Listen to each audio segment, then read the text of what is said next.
Hey guys, Jack Jostes here. Right now I'm at Turkey Trot Acres in Candor, New York, and just got finished turkey hunting and wanted to introduce you guys to Pete Clare, the owner here, who he owns this place with his wife Sherry. They've been amazing, and Pete's a really interesting guy. He built this place by hand. It's this incredible log cabin, so he's going to give us a tour, tell us how he built it, and give some lessons.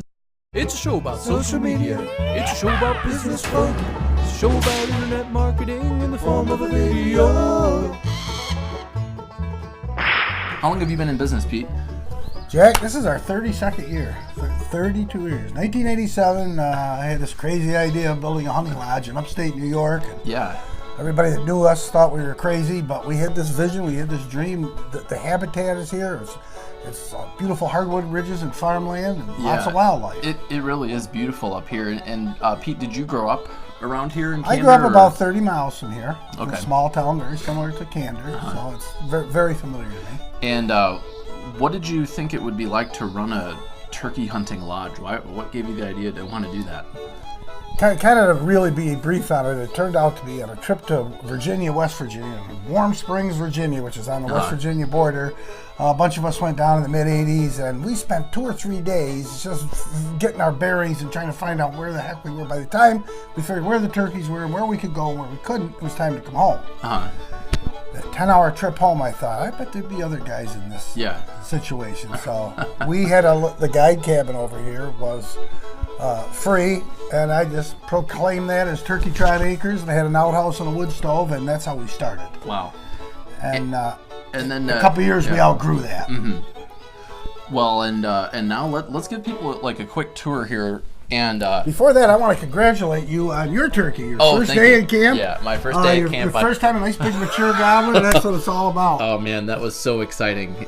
You know, Let's I've gone out so many times and I haven't even seen any, and then it was part of just being at the right place at the right time. When it works, it works. And great guides. Let's start here. Yeah. If we're going to go on a tour, this is an important area. It's a little mess. We're under construction as always. This is Carmela. This is our wood-fired oven. We create some great foods in there. Over here's our barbecue pit. We smoke things, we grill things, we fry things, we boil things, we steam things, so we can cook anything between these two. The food was incredible here. We eat like kings. And the brisket in particular was amazing, and then the wood-fired pizzas. The brisket came out of those. And then so you actually sell those wood-fired pizzas also, right? Yes, we have a dealership for the pizza ovens. Yeah, cool. And so how has that been? I'm really curious. Have many people bought it from you? I think 2 people on this trip bought one, right? Well, one for sure. That is the only wood-fired oven in Candor County, in the county we live in. So it is. What's amazing to me is, and I've had it for 4 years, so we do an event if 100 people are walking up these ports to come here, 25 of them will get mesmerized by this because they've never seen it. They're the foodies. They're the people that like food, want to know about food. Did you cook my pizza in 90 seconds? It's something. So after doing that for a couple of years, I realized that there's a way to market these things because nobody has them. And since then, we've sold 3 or 4 pizza ovens, mostly to commercial places, and then which led to our little oven that I just put in last week. Yeah. The second time I used it was yesterday. Okay. For folks that come that want one for their backyard, they don't need a big, huge commercial oven. They just need a little guy like this, which heats up in about an hour's time. Yeah. And well, as you saw yesterday, it makes fantastic pizza. It made incredible pizza like instantly. It was like 90 seconds. 90 seconds. So tell us, so here we are at Turkey Trot Acres. It's this beautiful log cabin, and you built this by hand. My wife and I and another guy pretty much built it by hand. We cut all the trees down. I was telling you a minute ago, we bought, you used to be able to buy them from the state. These trees are red pine. They were planted in plantations on state land that was, during the Depression, all the farms went out of business. The state bought the land and planted these trees, and there was a time that the individual could buy the trees, and we took them to a sawmill, sawed them, peeled them, and built the lodge. And I was surprised. Did you have any construction experience prior to doing this? I did not. No, I was a school teacher, and I had a dream and a vision, and we just I had a neighbor that had built some cabins, and it's Right. relatively simple. If you could run it's like laying block. If you with a course of logs, you put a string down, you line up the logs to that string, and secure them. And this has been here for since 1989 is when we built the lodge. And so what's it been like running a turkey lodge for 32 years? And I mean, was it like what you thought it would be when you originally dreamed up the idea? I would say it's probably it's an exciting thing, and it's mostly because of the people that we meet all the Right. time. Mm-hmm. Constantly meeting new people that have something in common with our desires, which is wildlife conservation and outdoor stuff, turkey hunting in particular. Right. And for many years we ran a fundraising event. We did a celebrity hunt. If you see all the pictures of the football players, and Michael Strahan and Jim Varney, I mean, and we've had characters from all walks of life that come to Turkey Trot because at some point in their lives they grew up hunting, and maybe when they're youth, and then they went off to college and became a movie star or a country singer, but that hunting was still with them. And when we got the idea of this celebrity hunt, it was a fundraising event for kids and the National Wild Turkey Federation. It was easy to get people to come as soon as you told them going turkey hunting. Right. So we did that to brand ourselves. It caused dozens of TV shows, literally hundreds of magazine articles over 30 some years. That's what sort of put us on the map. Yeah. Outdoor writers and eventually exploring TV stuff. But we can take a walk around and show you some more. Do you want to go inside? Yeah, let's go inside. This place is incredible. There's a lot of stuff on the wall. There's my lovely wife, Sherry, who Hi, Sherry. runs things around here in the kitchen. Yeah. And what about these cool wood tables? All these tables were, when we cleared the spot for these, it was huge wood pine, and we sawed those on a portable sawmill, and I had a friend help me put them together. Yeah. This is our dining area. This is incredible. It serves as a buffet area during weddings and stuff, but right now it's for the hunters. We all feed and stuff. Yeah, and so we came out here with Wayne Herring for Business Builder Camp. He's our business coach, and it was so great to just sprawl out on these big, thick tables and work on paper. We brought these big paper business plans that we filled out. It was pretty cool. One of the things that I was really stoked to see on the website that would tell us about the new writers of the Purple Sage, and you were surprised that I knew who they were. I was totally surprised that you knew. Yeah, well, music was really how I got into marketing. Awesome. And the Grateful Dead and Jerry Garcia in particular was a huge inspiration for me. And listening to David Grisman, who plays mandolin on Friend of the Devil, I'll never forget hearing that. I went to the library. It still gives you chills. It does. And that led me to then learn marketing. I was telling you about MySpace and how I got really into that. But who are new writers of the Purple Sage? Briefly, right? We can't go too far down the rabbit hole. But growing up in I graduated from high school in 1969, which is 50 years ago. At that point, the Grateful Dead were really into the psychedelics and stuff. I was going to be a school teacher. That's the last thing I wanted to do is get. All my buddies were potheads, and I didn't go that route. Right. So I stayed away from the Grateful Dead. But then when the new writers came along, it was a little softer. Yeah. And it was the country side of the Grateful Dead, the pedal steel guitar. And of course, they played through the 80s, and I saw them back then, but then they disbanded.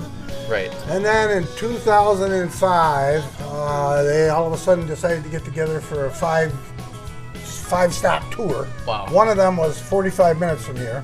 We had a lodge full of hunters, and you can ask Sherry, I bawled and cried like a baby because there's no way I could go see that concert. They were right over there, 45 minutes, but we couldn't go, so I vowed after the season to get a hold of them. The next thing you know, we booked them to play here that summer, and we had filmed a DVD with Commander Cody at the Lost Planet Airmen. Hot Rod Mount Pepper said, son, you're going to drive. I watched him on the stage, and Sherry and I decided that this man is playing some classic music, and we got to take a picture of it. So, having done a number of TV shows for hunting, I call up some of my camera guys and I said, if they can film a turkey hunt, they can certainly film a concert. One thing led to another. We did a DVD with Commander Cody and a CD. When the writers came here, they had known about that. Next thing you know, they wanted to do one. So now we have two, and they're available on Amazon. And you gave me a copy. I love it. I can't wait to listen to it. But what they did, the new writers, they took the old 3-minute radio songs, whether it be Panama Red, Louisiana Lady, a lot of their hits, and they stretched them to 8 or 10 minutes. They built jams into them that they couldn't do back in the radio days. Right. You know. Right. So, and then we had a 10-year relationship with the riders playing every summer here. That's amazing. We created a very intimate setting. Would they hunt here too? No, they would never. It was always during the summertime. Yeah. And let's show us the space. Yeah, so we just took our party room. It's a mess. It's getting ready for spring. Things are junked all over the place, but we have had a stage there, and I did a drum riser, and the band would play there. The beauty that people love, we would sell 150 tickets, and we put a great barbecue and a great meal on, and it was very intimate, up close. To see a well-traveled band like that in a very small setting, people liked it, and we'd fill up hotel rooms and provide buses for them to get from the hotel to here, and it just worked. It was a fun thing. Yeah. We got a cool little bar out here that we're. Yeah, this is a pretty cool little saloon in here. Well, so tell us, based on over 30 years in business, what advice would you have for some of our small business owners who are watching and listening? And to me, I come here and I hear your story and I see you with your wife, and you guys just seem really happy here. And you've got this really cool business that you literally just dreamt it up and went for it and built it. So what advice would you have for some of the people who are listening? I would say if you have a vision or you have an idea, don't be afraid to play on it. I have come up with some things that have not worked, but most of the things that we do seem to work because I believe in them. I like the pizza ovens, okay? I might have mentioned that's the only one in this county. Well, there's 2 of them in Tioga County, and we own them both. So it's something new. It's a new venture, a new horizon. And same with the hunting. When I knew the quality of ground and farms and stuff that we had here, all I knew, if we provided a place for people to sleep and eat, we could entertain people and take them hunting, and just played that out. Yeah. And we've done it our whole lives. After we built the lodge for hunting, we realized that we can't just make a living 3 months out of the year hunting. Right. So that's when we started building this way, and all this started coming into play. Right. So we could use our facility all year, and there's some pictures of. I was gonna. Yeah. Well, we'll shoot a copy of the new writers and Commander Cody. Right. Well, yeah. So for those of you listening, if you have the dream, if you have the vision, go for it. That's Pete's living proof of just going it can for be it. done. It can be done. Yeah. In my story too, with really going for it with playing in a band, which led me to learn marketing. I never would have thought that I'd own a marketing agency, but now I do, and I love it. And it's really cool. Awesome. And another thing, like I told you earlier, what really helped us was, now that we built this place, getting the word out, marketing.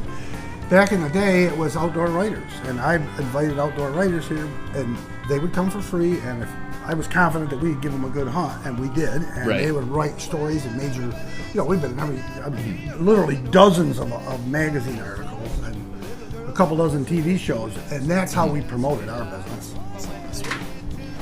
We got a little better lighting here. Oh, this way. Gotcha. Yeah. Right. Yeah, and then what about now? What do you do? Well, right now, we're so pretty much established. I don't have to do a whole lot of promotional stuff anymore, other than if it's something different, like the pizza things we're working on now. And we're creating this. The newest thing, I didn't even mention that, is our peace tree.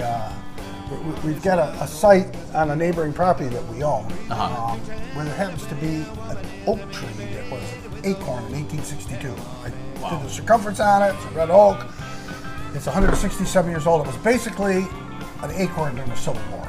And it survived because it was on a property line. And where is it here? It's just 100 yards there, and we're creating a wedding site. We've had it hydro-seeded with wildflowers.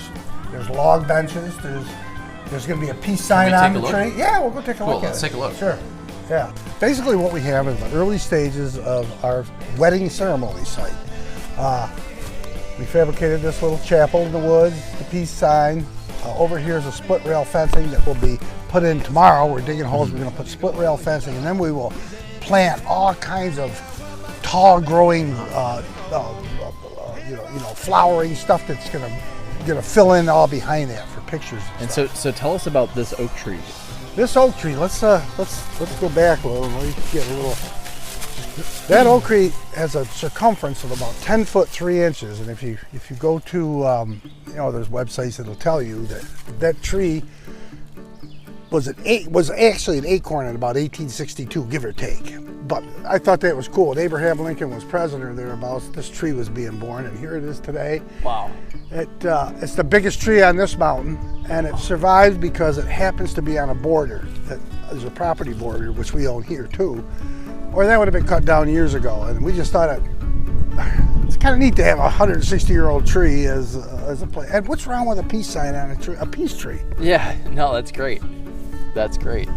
So I think it'll be, for, you know, free-spirited people that are looking for something a little bit different place to get married. That's what we hope to have. It's going to be very colorful, and it's going to be fun. So tomorrow we put the fences in, and we got a wedding in 3 weeks, so we're going to try to have something ready for it. Cool. Well, this Turkey Trot Acres is really a magical place. I recommend that you come here sometime, and especially now with this new wedding spot. Absolutely. If you Check get it out. married, or we still do some musical events. You never know. We never know what we're going to do. But Very good. I love live music. My wife and I love live music, and we love to, you know, just to entertain. That's what we do. We're in the entertainment business, basically. Yeah. Food's Great. a big part of our business, and life goes on, and we just keep rolling along with it, Jack. That's how you got to Right do on. it, I guess. Cool. Well, hey, thanks everyone for watching. Hope you enjoyed this tour of Turkey Trot Acres with Pete, and we'll see you next week. Thanks, Jack. It's a show about social media. It's a show about business folk. It's a show about internet marketing in the form of a video. Hey guys, Jack Jostes here. Right now I'm at Turkey Trot. Is it Turkey Trot Acres? Turkey Trot Acres. Okay, hold on a second. Candor, New York. All right.